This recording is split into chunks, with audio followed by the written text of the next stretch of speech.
نماز جمعه بر 4 مردم واجب نیست، بر زن ولی خزانه میبرای. اسلام میگه سر تو نماز جمعه واجب نیست، سر تو خدمت شوهر لازم است. این میگه نه من مسجد میرم. الحمدلله اینجا خو نیست. ما دیدیم در افغانستان باز جای دیدیم و بسیار فتنه برپا شده. اقا فتنه ها جور شده، اقا فتنه ها. نماز جمعه سر زن لازم نیست، سر غلام لازم نیست، سر اشتک طفل لازم نیست، واجب نیست، سر مریض لازم نیست، صحیح است. و سر زن هم لازم نیست که به نماز جمعه برود. خویی که میره و ای دیگه کدام مقصد داره. این من نمیگم، کتابا میگه. کتاب میگه سر تو خدمت شوهر لازم است.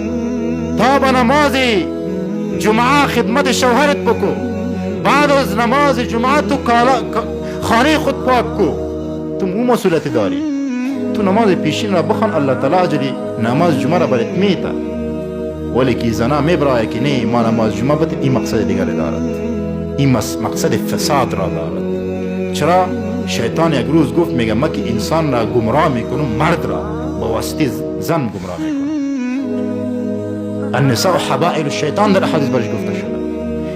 این زنانه که است میگه این رسپاندهای شیطان است. به سبب امیر رسپان میگه انسان را به جهنم کش میکنه مرد. چرا؟ او که برای واتر میزنه، خوشبو میلگانه، غسل تیار کرده میباشه.